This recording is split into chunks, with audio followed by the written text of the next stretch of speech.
Sonic Forces, whether you loved it or hate it, it got mixed reception. And in my opinion, this is 10 times better than the reception that Sonic Boom Rise of Lyric has received. So I think we can all agree that this is a mediocre Sonic game that a lot of people are very mixed on. And it's not really worth putting into the bad category, but there is just so much that this game could have been. And honestly, I want to talk about what's probably going to be next for Sega. And honestly, this is what I feel like they're going to need to do if they want their games to succeed. Or else I'm really going to start losing faith in the Sonic the Hedgehog franchise. Because at this point, it's just in shambles. Sonic fans are just getting abused over and over. You'll get hyped for a game, it'll either turn out to be mediocre or bad. Sometimes you'll get a good game, like Mania for instance, which is actually kind of a special case, but it's the same thing, it's a repeated process. It's like getting abused over and over, but you keep going back for more even though you know you shouldn't. Now this hasn't been a problem for a long time, this is more of a recent thing in recent years with Sonic games. It's more because of direction and change of who are making the Sonic games, so this is why this is pretty much happening. And I'm gonna basically explain what needs to happen right now. Okay Sega, listen closely. First of all, get a new lead director for the Sonic games. Obviously, it seems like the lead director is not really working out for the Sonic games. It's for the worse. And honestly, I feel like getting a new director to lead the Sonic games and someone who has experience, who made good Sonic games, which Yuji Naka came back, but that's another story for another time. Second of all, don't get a bunch of money and come out with a mediocre product or a product that doesn't use full advantage of that money.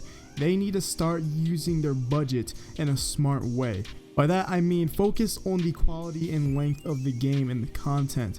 Don't focus on how fast you can rush it out, or even focus on graphics or fidelity when you can just focus on the content in the game or what's really important and what makes the game good. Now let's talk about the type of game itself. Now this is just a suggestion, that I feel like would work for the Sonic series. Go back to the adventure formula at some point.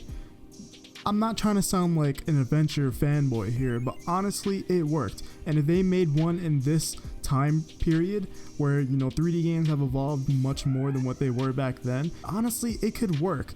Third, they need to stop nostalgia pandering. Stop bringing back classic Sonic. He doesn't need to be in a modern Sonic game at this point.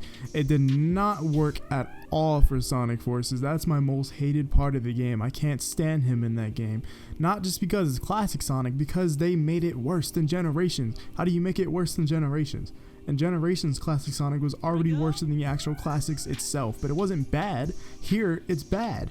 How do you ruin the physics once they previously worked in another game that's similar? It doesn't make sense. So, and just on top of that, they need to stop bringing him back for no reason. And if you're gonna bring him back, but please don't ever do this again, but if you do bring him back, give him a purpose in the game. There is no purpose for him being in Forces, and they need to focus on modern Sonic and what makes modern Sonic good. They don't need to rely on other gameplay styles, because that shows me that Sega isn't confident in their own game. If they feel that modern Sonic isn't good enough just for the player to play and they need other things to do other than modern Sonic because they feel like it doesn't work as well, so that just shows me they're not confident in their game.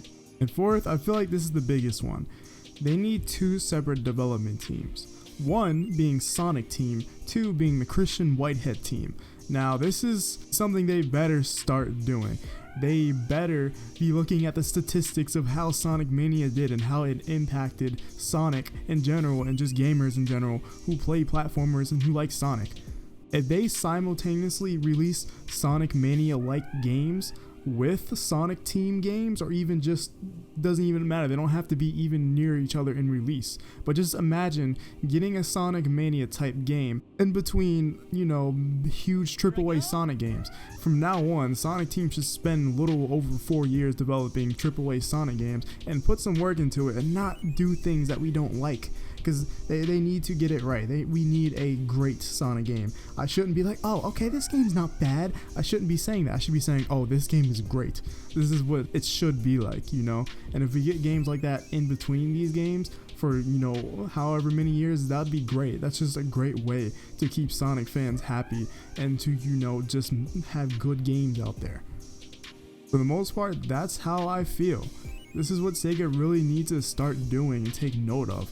Honestly, because if they do these things, these 4 simple things, it's not that hard. Maybe the development part may be hard, but everything else isn't hard. They're a company.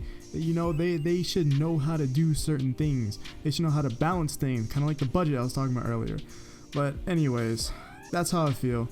I'll see you guys in the next video. If you enjoyed this little rant, make sure to comment how you feel. And if you like this, hit me with that like button. If you want to see more, make sure you subscribe and tap the bell for notifications. I'll see you guys in the next video.